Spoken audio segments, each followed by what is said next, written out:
Street food খেয়ে এসে আমার মেয়ে বলছে যে মা আমাকে চিংড়ি মাছের ফ্রাই করে দাও। তো ওদের দেখলাম যে চিংড়ি মাছটাকে সম্পূর্ণ মাথা টাথা ফেলে না দিয়ে জাস্ট উপরের অংশটুকু ফেলে দিয়ে হচ্ছে সম্পূর্ণ মাথা পা সব রেখে দেয়। রেখে দিয়ে সেটাকে কিভাবে করে আমি সেটার চেষ্টা করলাম একটু বাসায়। লবণ দিয়ে নিলাম, মাছটা ধুয়ে, তারপরে মরিচের গুঁড়া দিলাম, তারপরে মরিচের গুঁড়া দিয়ে হলুদের গুঁড়া দিলাম, হলুদের গুঁড়া দিয়ে তারপরে একটু আদা বাটা, একটু রসুন বাটা দিলাম,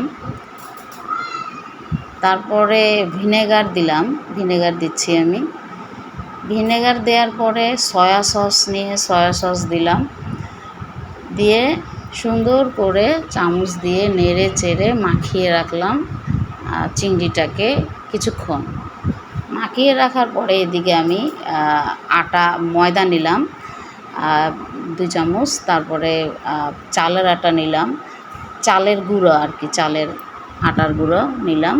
নেওয়ার পরে কর্নফ্লাওয়ার নিলাম, কর্নফ্লাওয়ারও নিলাম 1 চামচ। নিয়ে এই আটাটার সাথে মিক্স করলাম, হচ্ছে আপনার লবণ দিলাম, তারপর জিরার গুঁড়া, ভাজা জিরার গুঁড়া, লবণ, পরে আবার একটু হলুদও অ্যাড করলাম।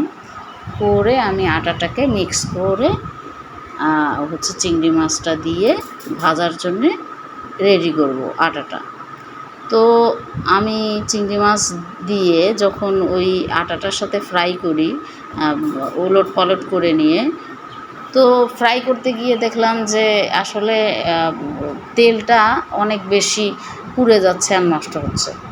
এভাবে নিয়ে ফ্রাই করতে গেলাম, যখন দেখলাম যে তেলটা নষ্ট হচ্ছে আর ভাজাটাও অতটা ভালো হচ্ছে না, পরে কী করলাম, ওই আটাটাই চিংড়ি মাছের সাথে মিক্স করে আমি হচ্ছে একটা সিঙ্গেল পিস করে চিংড়ি মাছটা ভাজা শুরু করলাম। তখন দেখি খুব সুন্দর ক্রিস্পি আর খাওয়ার জন্যে অনেক টেস্টি হয়ে গেল চিংড়ি মাছটা। এই যে প্রথমে আমি এভাবে করেছি, পরেরটা অবশ্য ক্যামেরায় আর ধারণ করিনি।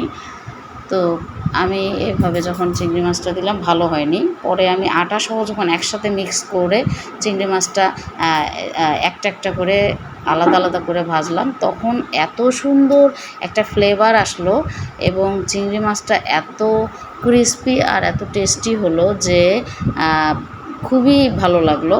তো সবাই বাসায় এই রেসিপিটা ফলো করে দেখবেন, খুবই মজার হবে আর খেতেও অনেক ভালো লাগবে। সবাইকে ধন্যবাদ।